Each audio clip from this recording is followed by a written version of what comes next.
Welcome, everybody, to the Taking a Trauma-Informed Approach While Improving Community Safety webinar. Please note that this webinar will be broadcast through your computer speakers, so please be sure they're tuned on and up in order to hear the presentation today. Before we get started, we're going to go through some housekeeping about using the system itself, and I will turn it over to Deirdre. Thanks, Trish.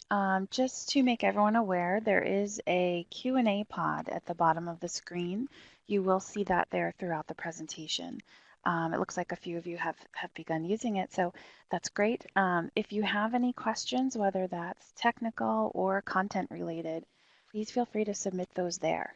So you can click in the text box that you see at the bottom, type your question or comment, and then submit it. And presenters will see that, and we will save that and respond to you as we are able to. I'm going to hand it back over to you, Trish. Okay, great. So Deirdre, can you bring the presentation up on the screen, please? Thank you. So now I want to introduce Jason Cooper from Local Initiative Service Corporation, LISC. He is going to welcome everyone to the webinar today. Jason? Greetings, everyone. On behalf of the Local Initiatives Support Corporation, my name is Jason Cooper, and I'd like to welcome you all to Taking a Trauma-Informed Approach While Improving Community Safety. Across the country, in neighborhoods with persistent crime problems, BCJI sites are convening diverse partners, including local law enforcement, researchers, and residents to analyze crime drivers and pursue strategies that improve safety and create opportunities for community police collaborations. At LISC, we've seen across the country in troubled neighborhoods where public safety and public health are inextricably linked. Research shows that crime and the fear of crime exert powerful effects on health, particularly mental health, and that the stress of living in a high crime, high violence environment has been shown to negatively impact physical and mental health in the short and long term. The goal of today's webinar, in partnership with the American Institutes for Research, is to broaden our understanding of trauma, mainly what it is and how it impacts our work as we pursue safety strategies in neighborhoods across the country. And particularly, how we engage communities and build partnerships and things that we should be aware of and things that can help shape our processes as we seek to better serve communities. So on behalf of the team here at LISC and on behalf of the Bureau of Justice Assistance at the Department of Justice, I'd like to introduce you all to Patricia Campy of the American Institutes for Research. Hi, everybody. I'm Trish Campy. I'm with the American Institutes for Research. I will be your host guiding us through this content today. And I just wanted to thank LISC and BJA for the opportunity to bring this webinar to everybody on this important topic. Today's work is going to be helping us understand the causes and types of trauma, as Jason mentioned, the impacts of trauma on individuals and their communities, what might be helpful to prevent and heal from trauma, and how to really help organizations get ready so they can become trauma-informed as they do this work in the community. We're going to be joined today by an outstanding panel of guests. From the 16th Police District in Philadelphia, we'll have Captain Alcide Craighead joining us for a bit. From Chicago, we will have Amanda Whitlock and Jacob Dancer joining us from two different organizations there doing work around trauma.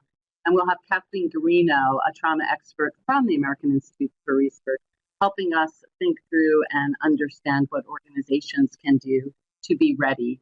The way that we're going to try to convey this information, and we hope that these will turn into learning objectives for each of you, is to really help you get more comfortable and knowledgeable about what is trauma, what are the different types of trauma experienced by individuals and groups. Talk a little bit about the research on how traumatic experiences both affect us in the moment, but also affect us over time, and how sometimes those experiences can lead to behavior among us that could be misperceived by others, including law enforcement, as aggressive, when actually we're just being triggered by memories of trauma from the past. And then we're going to hopefully be able to increase your awareness about how to actually use the information that you've learned today in your organizational role to try and build resiliency and improve relationships with those that you're working with in whatever function that might be, a neighbor, a client, a young person, a police officer, in your day-to-day interactions. So when we think about stress, traumatic stress can affect all of us. These are experiences such as the death of a family member, struggling with chronic illness, working in a profession that places us in danger, or repeated exposure to something like bullying or violence as a child. Each of these and countless other examples expose us to situations that produce psychological or physical harm that we often think of as trauma. What we mean by trauma and its impact on people has been evolving over the past 40 years or so through advances in neuroscience and biosocial research. Psychologists often define traumatic stress as a result from experiences that threaten our life and evoke intense feelings of helplessness, terror, powerlessness, overwhelming our ability to cope. The consequences of trauma can be profound, impacting the workforce, our educational performance, straining family and social attachments, and contributing to mental and substance use disorders across the lifespan. When individuals are victimized in multiple environments, such as home, school, neighborhood, or work, there are fewer places we can turn to for safe harbor where healing can begin. In these complex cases of trauma, traumatic experiences are even more damaging when they occur to a child because they can interfere with that child's normal development and things that are needed to move a child along their normal developmental pathway into adulthood, disrupting their success in schools, within their families, within the broader community. And when people have repeated exposure to these traumatic experiences, and this can happen to a specific group of people over time, and you may have heard that in terms of historical trauma, you can distinguish that from isolated traumatic experiences and develop more effective treatment and prevention approaches, depending on the circumstances. So let's hear now from Amanda Whitlock. Amanda is the Director of Behavioral Health Services at Children's Home and Aid in Chicago, as we mentioned previously. And she's going to talk to us a little bit about her experience with trauma among the population that she works with. Including but not limited to child abuse, neglect, community violence. Most, if not all, of our program recipients have been exposed to not one but multiple types of trauma. In the Choose to Change program, many of our participants have seen shootings, death, armed robbery, selling of drugs, physical and verbal assaults. 18% are homeless, 98% qualify for a free or reduced lunch program. The Choose to Change program utilizes the trauma symptoms checklist for children. Of the 137 youth who were willing to complete the checklist, we served 207, 137 were willing to complete the checklist. The average number of traumas of the 29 traumas measured was 7.2 per client. A couple examples. Tisha's a 16-year-old female. She was referred by her high school after getting into multiple fights with other students. In initial sessions with her, she indicated she did not feel she was capable of not fighting. She said that if somebody was too close to her or made a remark that she perceived as rude, she had to fight the person. She also indicated that she believed she was going to be kicked out of school due to her fighting, but felt she was not able to prevent that from happening. Tisha's trauma history included seeing multiple people in her neighborhood and school being physically assaulted and witnessed a stranger shot in 2014. She had elevated levels of dissociation and reported regular anxiety. Nick's another youth that we work with in the Choose to Change program. He's an 18-year-old male whose father had died. He had a history of housing instability. He had been shot in the face during a drive-by. The peer that was with him died from the gunshot wounds that he sustained. Nick struggled with substance abuse, irregular school attendance, and felt paranoid and hopeless that the violence he saw daily would result in him not living very long. So those are two kids that really show the amount of violence that the kids in the Choose to Change program are exposed to on a daily basis.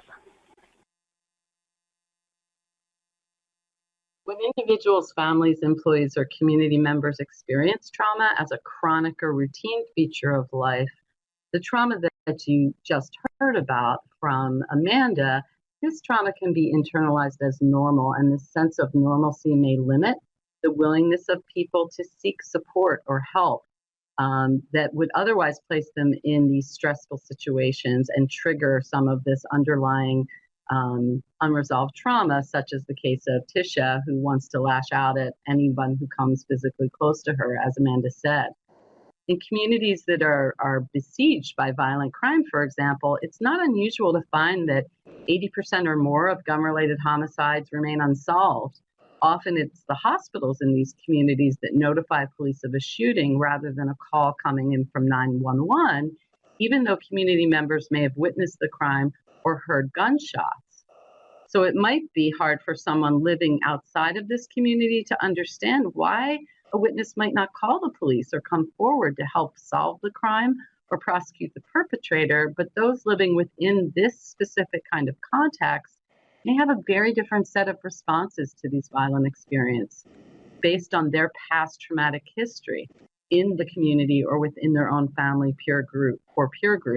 In a sense, they may believe they're protecting themselves against future trauma, either by the perpetrators who might retaliate should they come forward, or even by the police who they might fear, even if that's not a reasonable fear, it is to them. They might fear the police might implicate themselves or cause trouble for their friends or family if they come forward. These are all self-preservation behaviors that are very normal within the context of feeling traumatized that might seem unusual to those of us outside of that situation. It's important to understand that police officers and first responders are also experiencing potentially secondary trauma by having to respond to traumatic events as a routine part of their work. The interaction between these folks and the places where they work and live provides opportunities where trauma can either be amplified or made worse, or attenuated or lessened. So we're going to hear now from Captain Altavis Love Craighead about her experience with her officers working in the field, the types of trauma that they are exposed to, what they see, and how they're working in those environments to try to improve the interactions with the community. So in the district I serve, we respond to an array of different incidents within the district, and that would include personal violence, what we call aggravated assaults. That's personal violence on someone who knows someone else, possibly domestic related, intimate partner relationships or interfamily relationships. But we also experience shooting violence. And I think that's important for people to know because not every community is faced with that issue, and the trauma that one can experience because of that is important to a case. And in your district, how common is it that these traumatic events affect the same individuals in families, in certain blocks, across ages and genders, and personal circumstances? Well, in domestic violence or intimate partner situations or within the family, you may see some repeated offenses of the same type of violence. But also in shooting incidents, because oftentimes the shootings could be gang-related, you'll see repeat shooting victims sometimes, or the shooting victim previously could be the offender the next time. So there's always a possibility that a victim can be victimized more than once. In what ways have you seen these traumatic experiences impact the way people will interact with police or the justice process as it moves forward? So obviously the police are the first in the line of the criminal justice process, and we are the first to encounter victims and offenders during crisis. So that's when things are heated, things are excited, things can be a bit out of control. And so we'll see an array of emotions and behaviors from individuals screaming, yelling, crying, withdrawn. And all of that is important for a police officer or an investigator to know because it can impact the whole criminal justice process. So, for example, if the police officer goes to a house to a domestic violence victim over and over again, and the police officer says something to the effect of, "We're tired of coming back here," that could prevent that victim from ever calling us again, or that could prevent that victim from looking to us to provide referral services for their situation. Another example could be a shooting victim. Say the investigator goes to interview the victim at the hospital, and the victim doesn't seem to want to give information, may say they don't have information, or they don't know who has done this to them. It's important for the investigator not to immediately say they're not cooperating. The victim could be dealing with the effects of what has happened to them, the emotional effects, maybe processing and playing over and over again in their head what just happened, and the emotion that they're experiencing could still be taking hold of them. And so it's important for investigators to know to go back maybe a few days later or a week later, and that will give the victim an opportunity to and some time to process and sit with what has happened and maybe make better sense of it in an effort to be able to talk to investigators. So you've talked about some approaches you found to be helpful when your officers are working with individuals in the moments or days right after an incident. What are approaches you found to be helpful on a regular basis when interacting with a community that experiences a great deal of trauma over time? So, I mean, there's things you can do on an individual level, and then there's things that you can do on a large scale for the community. And on an individual level, there's approaches that officers can take to show support and to show them that the investigation process and the criminal justice process doesn't go on forever. And it may take some time, but that we'll be there that entire time to support them. And I broke this down to 3 different categories: safety and security. So when the officer first encounters the individual at the crisis event, just be there as a support and understand that the person may need you to provide some safety measures that is a result of the actual event. So say if somebody broke into my home and my door is off the hinges, well, the officer could suggest to the person, let me find someone who could come fix your door, or is there somebody I can call that can come stay with you until you get your door secured, or is there somewhere I can take you to make you feel safer so you don't have to stay in your home at the moment? And then there's ventilation and validation. Oftentimes we'll get to a scene and the person may be irate. They may feel the need to vent, to talk about what's happened to them. It's important for the officer to listen without being judgmental. Gives them an opportunity to get what they need off what we say, off their chest, off their shoulders. And then there's prediction and preparation. That allows the individual to know what they're facing as they go through the criminal justice process. So if the officer explains, okay, we're here, I'm going to take you to the detectives and you need to tell them your story. But keep in mind when you tell your story, if someone's arrested, we're going to need you to go to court and testify about this. And unfortunately, you may have to tell your story to a bunch of different people over and over and over again, the same story. But understand this will not last forever and we'll be here the entire time. And so that's what we can do on an individual level. On a community level, I like to call trauma-informed policing a part of what we should be doing. And that's just being informed about the impact of trauma on individuals so that we know how to help them.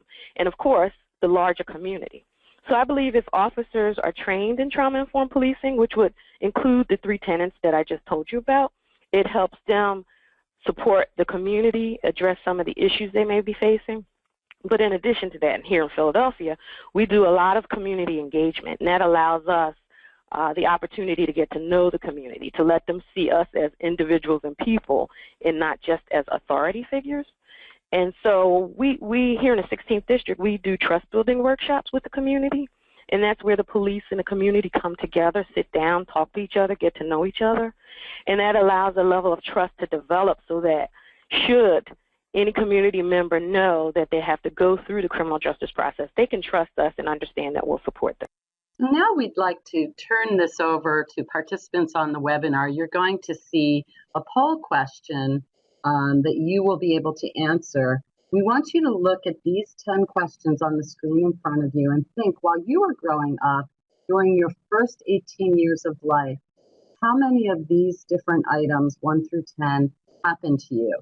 So just take a few minutes, look through the items, count up the yeses, and then Deirdre will pull up a poll question for you to actually record how many of these questions you answered yes to. And this is completely anonymous.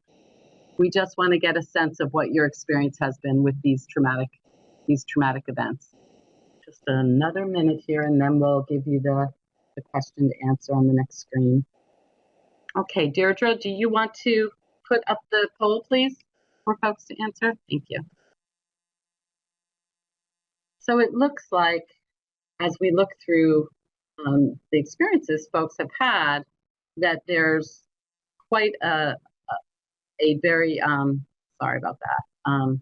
There's quite a variety of experiences that folks have had with the poll. So Deirdre, can you close that and get us back to the actual PowerPoint? So our purpose there was to just show how common these traumatic experiences are, because oftentimes we think that these are happening to other folks and not to us. So I want to talk with you a little bit about what you may have already heard of as the Adverse Childhood Experiences, or ACEs study, just to give you a sense of what we know about how common these adverse childhood experiences are. So the Adverse Childhood Experiences study was a bit of an accident. This was a study that took place for 2 years in the mid-1990s. The Kaiser Permanente had commissioned, they're a large healthcare group. They actually had surveyed over 17,000 of their HMO members who were just looking at physical examination, sort of retrospective surveys, talking about their current health status as adults and what childhood experiences they had. And I don't think they really realized what they were going to find in this. They had a little bit of a hint, but they wanted to see, how does childhood experience affect later adult experiences in terms of health, morbidity, the things that make us ill. And what they found is that almost 2/3 of study participants, of these thousands and thousands of folks in California, reported at least one of those adverse childhood experiences that you all just saw on the screen and you were clicking yes to. More than 1 in 5 of folks in that study, so more than 20%, reported 3 or more of those ACEs, as they call them, these adverse childhood experiences. And when you look at the total sum of the different types of ACEs reported by participants, you can actually get sort of a scale of cumulative child stress. And when they looked at the findings and compared those childhood experiences with what people were reporting as adults, they actually found a relationship, sort of a dose-response relationship, between these childhood experiences and negative health outcomes. What they found is that as the number of ACEs increased, so does the risk for a whole host of different adult issues, including alcoholism, depression, heart disease, liver disease, and even things such as poor work performance, financial stress, and poor academic achievement. And at the end of this webinar, you're going to see a list of resources where you can find more information about a variety of things, including the ACEs study. And I encourage you to look at those so that you can use this if you want in your own work. The actual ACEs, the questions, like the questions you just answered, are available for use if you find them to be useful within your own organization. So I think we've covered pretty well that the trauma experienced in childhood and throughout the life course is fairly common. So let's turn to now what this actually does to us when we experience a traumatic event, how it affects our physiology and our behavior. But in addition to all the bad things that are likely to happen to them as adults, there's also the effect that long-term stress has on them when they're still kids, especially on their brains and their ability to learn.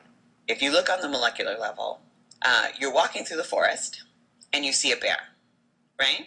So you can either fight the bear or run from the bear. That's kind of your fight or flight system, right? Right.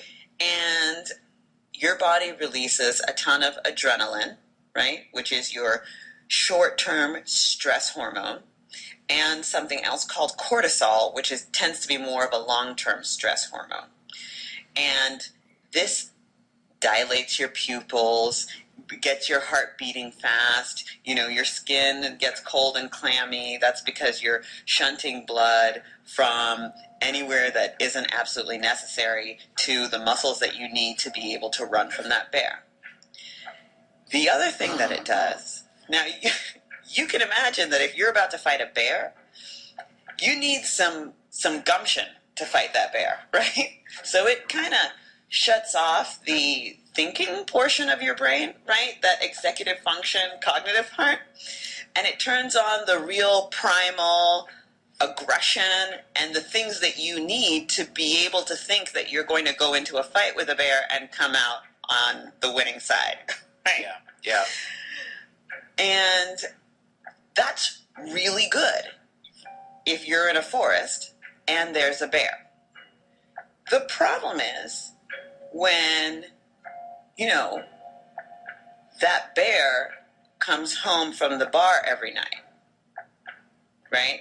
And for a lot of these kids, what happens is that this system, this fight or flight response, which is an emergency response in your body, it's activated over and over and over again. And so that's what we were seeing in the kids that I was caring for. When the brain does something over and over and over again, it creates pathways that get more and more ingrained. So this kind of repeated stress affects the development of these kids' brains. And especially affected in this situation is a specific part of the brain that's called the prefrontal cortex, which is where a lot of these non-cognitive skills happen. Self-control and impulse control, certain kinds of memory and reasoning, skills they call executive functions. If you're in a constant state of emergency, that part of your brain just doesn't develop the same. Doctors can see the differences on brain scans. Dr. Burke-Harris says that for these kids, the bear basically never goes away. They still feel its effects, even when they're just trying to sit there quietly in English class. And if right at that moment, someone asks you, oh, could you please diagram this sentence? Or could you please divide two complex numbers? You'd be like, what are you talking about? And so that's what we were seeing in the kids that I was caring for, is that a lot of them had a terrible time paying attention. They have a hard time sitting still. And you hear about this in lots of schools. Head Start teachers in one survey said that over a fourth of their low-income students had serious self-control and behavior problems. Nadine Burke-Harris says that is true for her patients, the ones with adverse childhood experiences, like neglect, domestic violence, a parent with mental illness or substance abuse. For our kids, if they had 4 or more adverse childhood experiences, their odds of having learning or behavior problems in school was 32 times as high as kids who had no adverse childhood experiences. So that is pretty stunning, I guess, right? And when you think about this from an individual perspective, it's quite alarming the way that these experiences affect us. But then when you think about it from a group perspective, these things deepen further. So imagine, individuals within the same family who are sharing these experiences and how these behaviors and changes in their body and in their brain are impacting the way that they interact with each other, form relationships, share a meal together every day. Residents living in the same neighborhood who may not talk about the things that they're sharing outside their window, who may be sort of silently sharing experiences, but not really talking about it and processing it in a collective way on the outside. And then groups that altogether, minority groups who are marginalized by race, by gender, by other factors, how they systematically might experience a type of trauma as a group that's really connected to their identity rather than an individual incident. It follows them from place to place where they go. So when you start to think about trauma in these different contexts, you start to understand why it's so important that community organizations really and police really understand, okay, what is the trauma that is impacting the individuals and the communities where we're working. So now we're going to hear talk again about the way that These shared experiences are impacting folks in the Chicago neighborhoods where she works that are heavily impacted by gun violence. Deirdre, can you bring up that clip for me? I'm not seeing it. Thank you. And how often do you find that these same types of traumatic experiences are shared among individuals within perhaps a single family or among youth from the same school or neighborhood? We know that children don't become victims of violence or witness violence in isolation. The traumatic experiences our clients face is often the norm in their family, school, and neighborhood. Our youth reside in the high-risk and vulnerable high-poverty community of West Englewood and Englewood, where youth violence is pervasive and is concentrated. For those kids, as I mentioned, they're averaging 7.2 traumas per client, but 40% or more of our youth are reporting that they have a parent or a sibling with a serious injury or illness. 68% of our kids have a parent or a sibling with a serious injury or illness. 56.2 have been told about someone's injury or killing. 54.7 have seen or heard someone badly hurt. 49.6 have been hurt or injured. 46.7% have seen someone threatened and assaulted, and 45% of them have seen someone dead, dying, or watched or heard someone being killed.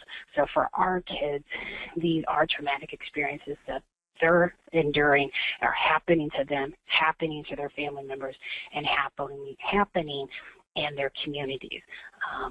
For those that don't know much about Englewood, Englewood continues to face some of the highest reported unemployment, serious crime, teen pregnancy, and school dropout rates in Chicago.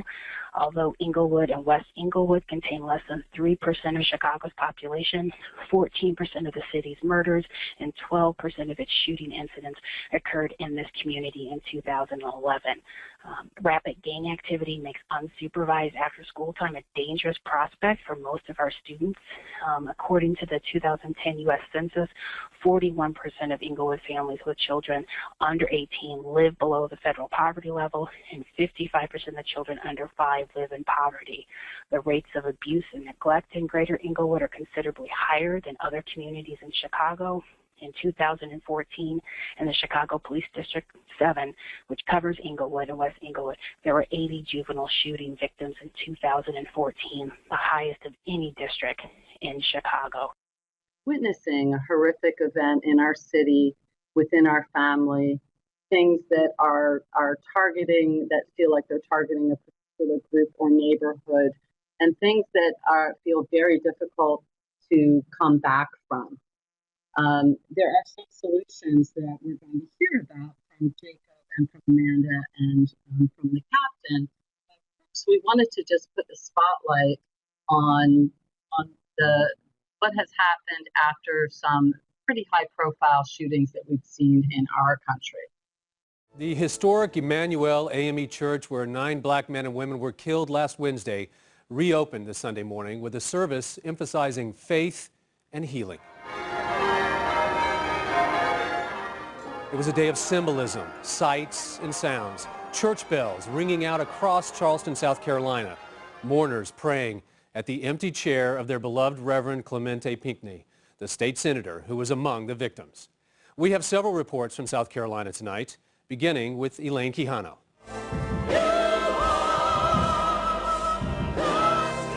The pews overflowed Sunday at Emmanuel AME Church with both lifelong parishioners and strangers. They were there not just to mourn, but also to send a message of love and healing. Reverend Norvell Goff. No evildoer, no demon in hell or on earth can close the doors of God's church. Just 4 days after a white gunman allegedly killed 9 black church members, including the pastor, thousands showed their solidarity, singing and swaying to gospel hymns. Jesus said you can lean on me. Reverend Goff led the congregation in prayers for the victims' families. Reminded this morning about the freshness of death comes like a thief in the night. It's been rough Some of us have been downright angry. But through it all, God has sustained us. The worshipers, black and white, lined up well before the doors opened. Security was tight. Police searched bags as people entered, and inside, officers stood watch. The crowd spilled outside. Worshipers, overcome with emotion, cried as they prayed and stood together in grief. The Reverend called on the congregation to honor the memory of the 9 victims by caring for others. The blood of the Mother Emmanuel 9 requires us to work until not only justice in this case, but for those who are still living in the margin of life. And he also encouraged people to remain united in the wake of the shooting. If we are people of faith, we will join hands and begin to work together to forge a new partnership. Not them against us, but we are the children of God who will be marching on to victory. On Wednesday at the State House, there will be a public viewing for the pastor of this church who was killed, the Reverend Clemente Pinckney. He was also a state senator. Don, his funeral will take place on Friday. Elaine Quijano, thank you. Given the different types of trauma, talk about Englewood, what are some approaches that have demonstrated success with the individuals your organization serves? Children's Home in Aid utilizes individual therapy, group therapy, psychoeducation, parent support, on-site school-based mental health services to reach the children and families in our community that are impacted by trauma. The Choose to Change program also incorporates the use of mentoring. Individual clinicians use a variety of evidence-based approaches, such as trauma-focused cognitive behavioral therapy, eye movement desensitization and reprocessing, child-parent psychotherapy, theraplay, parent-child interaction, just to name a few. For the Choose to Change program, we're also using a group intervention called structured psychotherapy for adolescents responding to chronic stress. All of these interventions are successful because they help the client increase their attunement to their body, increase their ability to tolerate difficult emotions, increase regulation of their internal state through utilizing identified coping skills, involving the caregiver, and working to increase caregiver and client attunement. Now Jacob is going to share with us some additional strategies to prevent and heal from trauma. Jacob is a program manager at UPenn Chicago who also works with a great deal of number of individuals who are struggling. One approach is that we have to establish safety with our youth. If we can foresee that our traumatized youth might react to trauma and act out, break rules, we can help reduce the power differential and give them choices by having a conversation around consequences if they are to break rules when in crisis. We say, knowing that you will most likely break one of the rules, what would you like the consequence to be?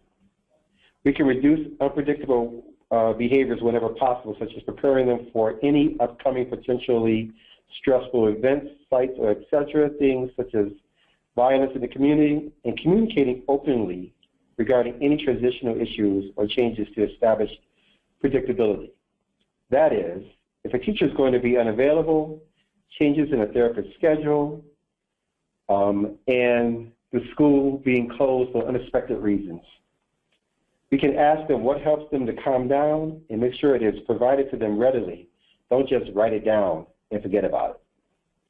Another approach that we can do is creating sustainable support. We can be supportive to youth by nurturing their strengths and interests.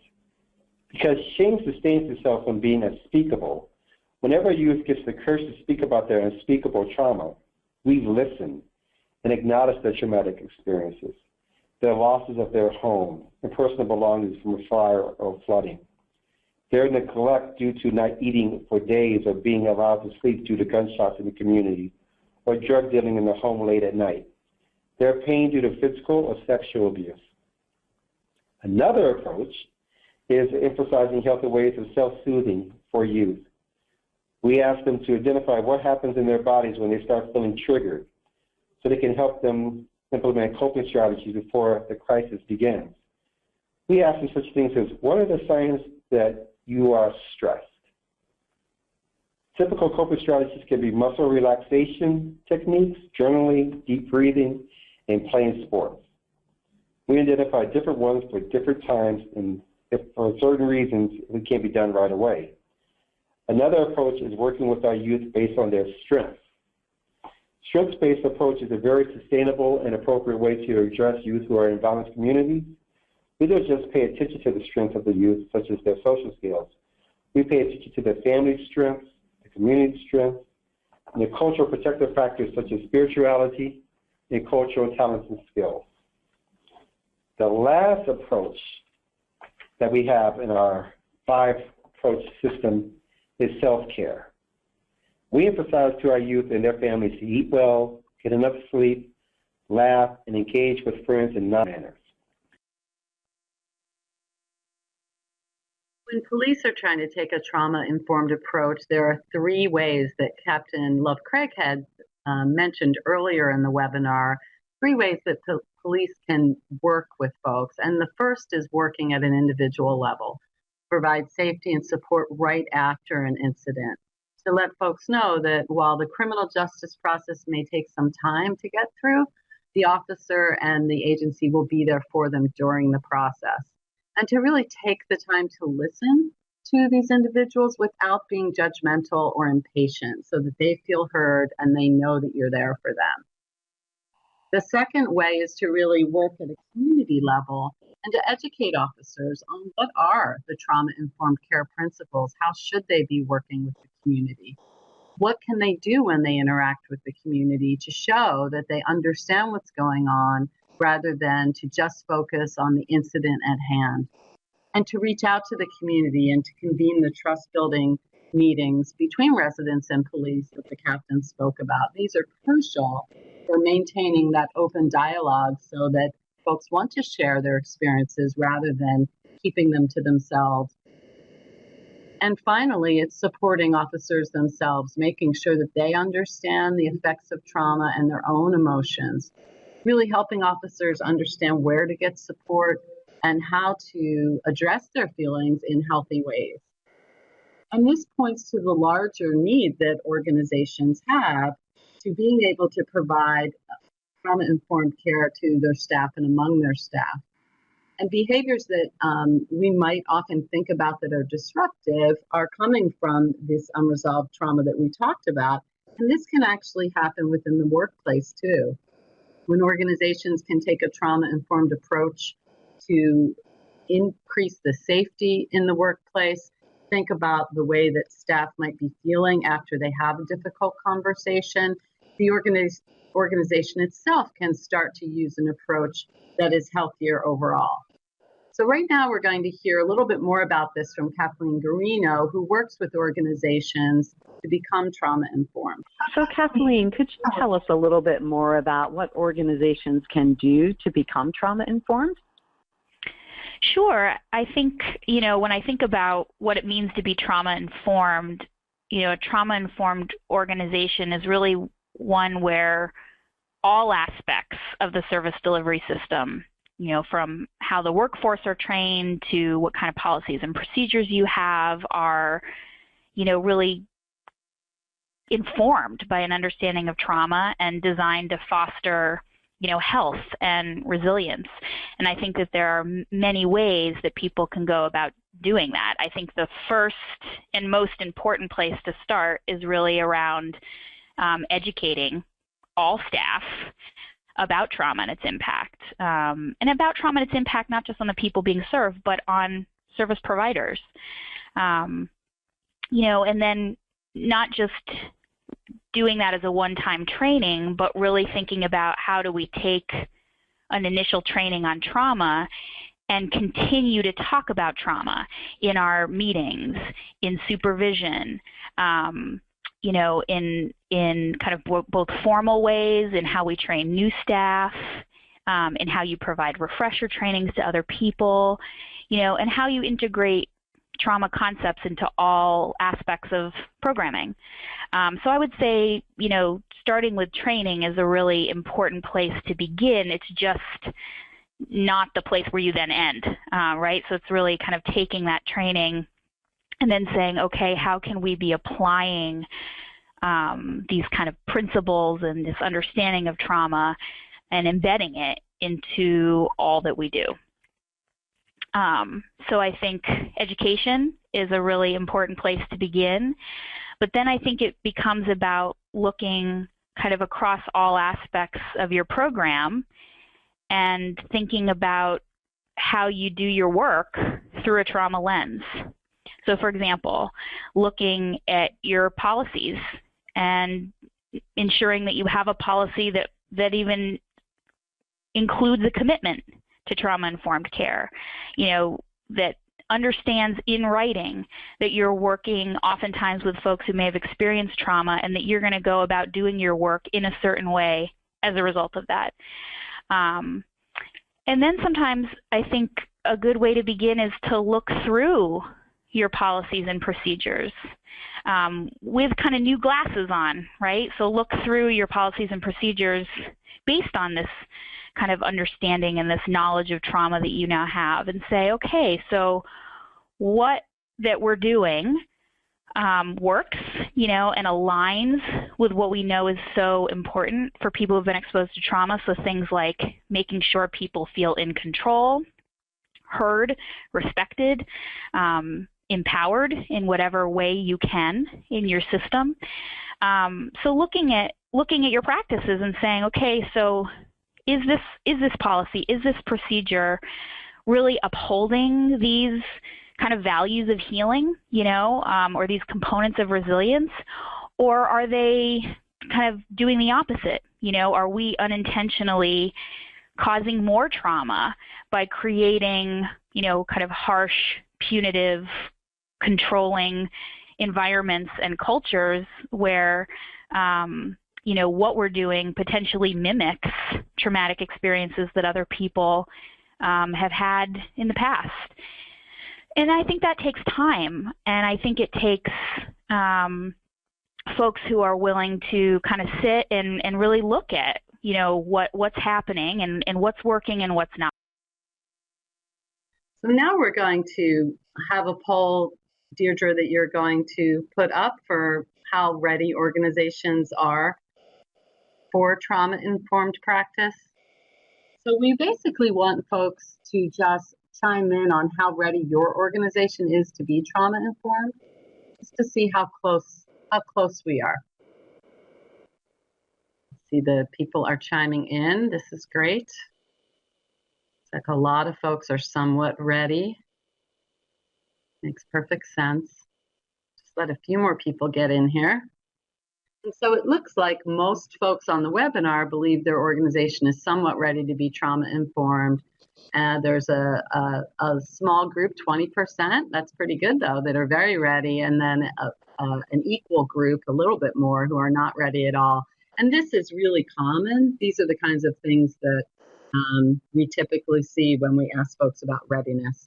So we've thrown a lot of information at you all. So in summary, these are the highlights, and we will provide a video recording of this webinar with the video that you didn't see, and we'll make that available. We'll let you know when that's available. But basically, the summary is it's important just to understand, right, that these traumatic events are something all of us experience. That helps build our empathy so that we can understand that other people might be in the same kind of situation that we ourselves have experienced. We also learn that trauma may be concentrated over time within specific contexts, within a community setting, or within a specific family. And so overcoming trauma then requires really understanding all of these different contexts and how these experiences might affect our behavior, so that before we judge or we react, we start to think about what's really going on here so that we don't trigger additional trauma that could actually escalate problems rather than making problems better. We also learned that police can apply a trauma-informed lens when working with individuals and with the community, and very specific things that they can do right after an event in their day-to-day interactions with community members to build trust and to understand trauma, and then to really apply those same principles within their own organization with officers. And to that point, Kathleen shared with us that organizations really need to integrate a trauma-informed approach through everything they do. It can't end with training, a training like this. It has to be integrated into policy and practice, having a space in the organization where staff can have some place to talk with each other, and to recognize that change will take time, both for victims who are experiencing trauma and for organizations, police departments, staff members who are really trying to find the resources they need to sustain a trauma-informed approach.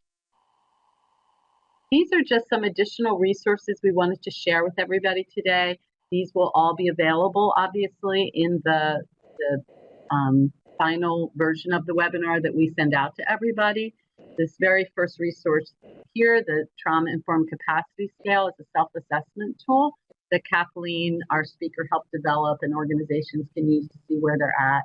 And you can see all the other amazing resources here that are available to folks. So if you want more information about the Criminal Justice Innovation Program that Jason talked about at the beginning, you can visit the LISC BCJI website here at www.lisc.org/BCJI. And then before you leave, we also would like you to be able to give us some feedback about what you liked about the presentation and the webinar, or what you'd like to see different. And so Deirdre has a link for that. And we will also send out a reminder for the survey in a follow-up thank you email. So I just want to thank everybody for coming today and for your questions. We're responding to your questions and after the webinar, and we will post all of that information for you and send out to you today. Thank you so much for attending.